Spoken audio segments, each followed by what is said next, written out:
My father could have been a great comedian, but he didn't believe that that was possible for him. And so he made a conservative choice. Instead, he got a safe job as an accountant.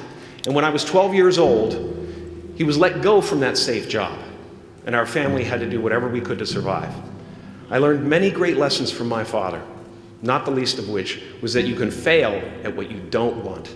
So you might as well take a chance on doing what you love. It's not the only thing he taught me, though. You know, I watched the effect of my father's love and humor and how it altered the world around me. And I thought, that's something to do. That's something worth my time. It wasn't long before I started acting up. You know, people would come over to the house and they'd be greeted by a 7-year-old throwing himself down a large flight of stairs.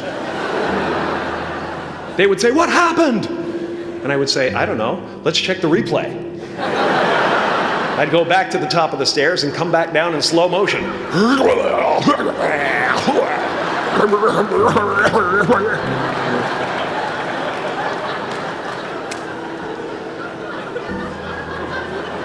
It was a very strange household.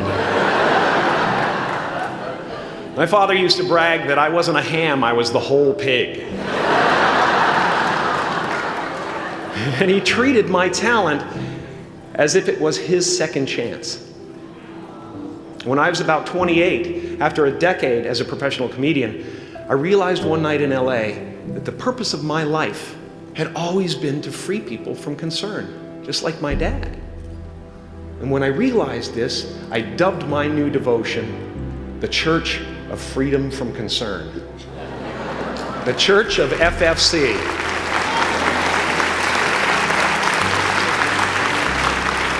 And I dedicated myself to that ministry. What's yours? How will you serve the world? What do they need that your talent can provide? That's all you have to figure out. As someone who's done what you're about to go and do, I can tell you from experience, the effect you have on others is the most valuable currency there is. Because everything you gain in life will rot and fall apart, and all that will be left of you is what was in your heart. My choosing to free people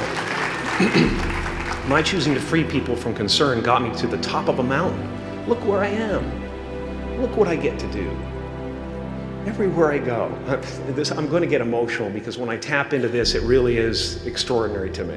I did something that made people present their best selves to me wherever I go. I've often said that I wished people could realize all their dreams and wealth and fame, and so that they could see that it's not where you're going to find your sense of completion. Like many of you, I was concerned about going out into the world and doing something bigger than myself, until someone smarter than myself made me realize that there is nothing bigger than myself. Because life doesn't happen to you, it happens for you. How do I know this? I don't, but I'm making sound, and that's the important thing. That's what I'm here to do.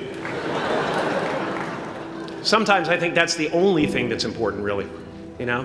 It's just letting each other know we're here, reminding each other that we're part of a larger self. Your job is not to figure out how it's going to happen for you, but to open the door in your head, and when the door opens in real life, just walk through it. And don't worry if you miss your cue, because there's always doors opening. They keep opening. And when I say life doesn't happen to you, it happens for you, I really don't know if that's true. I'm just making a conscious choice to perceive challenges as something beneficial so that I can deal with them in the most productive way. You'll come up with your own style. That's part of the fun. Oh, and why not take a chance on faith as well? Not religion, but faith. Not hope, but faith. I don't believe in hope. Hope is a beggar. Hope walks through the fire and faith leaps over it.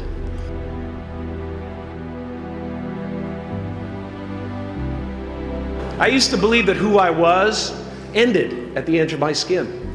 That I had been given this little vehicle called a body from which to experience creation. And though I couldn't have asked for a sportier model,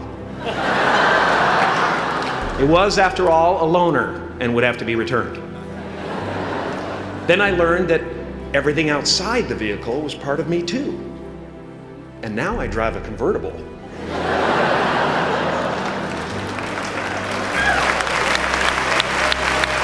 Yeah, man. Top down, wind in my hair. Woo! I am elated and truly excited to be present and fully connected to you at this important moment in your journey. I hope you're ready to open the roof and take it all in. You are the vanguard of knowledge and consciousness, a new wave in a vast ocean of possibilities. On the other side of that door, there's a world starving for new ideas, new leadership. I've been out there for 30 years. She's a wildcat. Oh, she'll rub up against your leg and purr until you pick her up and start petting her, and then out of nowhere, she'll swat you in the face. It can be rough out there, but that's okay, because there's soft serve ice cream with sprinkles. I guess that's what I'm really trying to say here today. Sometimes it's okay to eat your feelings. Now, fear is going to be a player in your life, but you get to decide how much.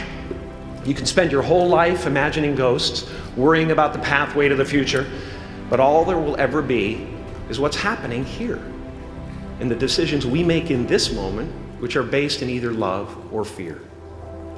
So many of us choose our path out of fear disguised as practicality.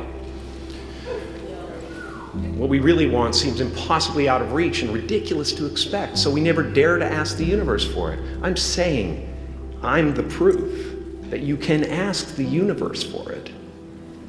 Please.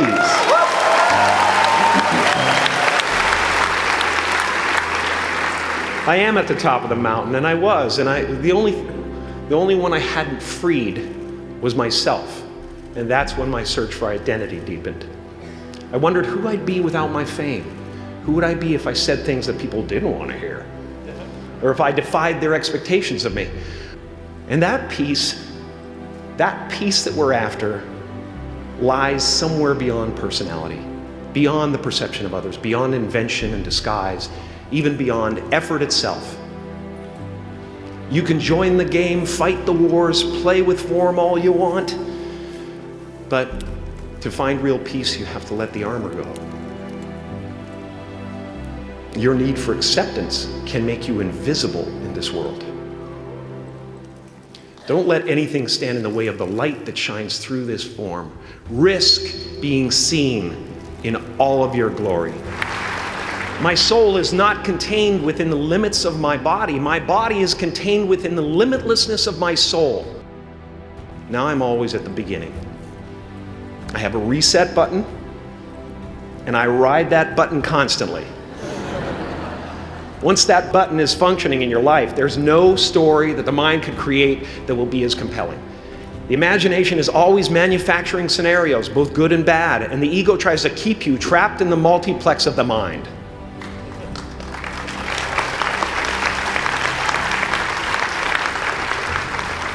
Our eyes are not viewers, they're also projectors that are running a second story over the picture that we see in front of us all the time.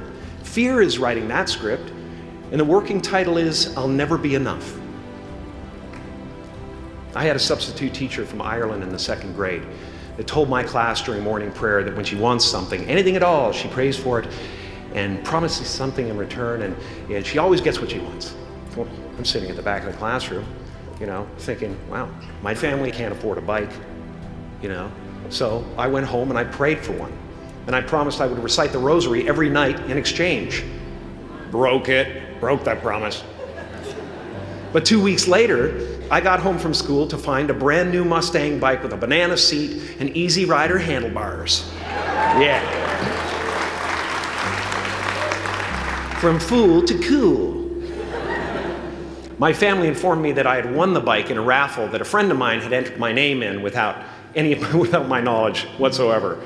So that type of thing has been happening to me ever since. And as far as I can tell, it's just about letting the universe know what you want, and working toward it while letting go of how it comes to pass. No matter what you gain, ego will not let you rest. It will tell you that you cannot stop until you've left an indelible mark on the earth, until you've achieved immortality. How tricky is this ego that it would tempt us with the promise of something we already possess? Relax and dream up a good life.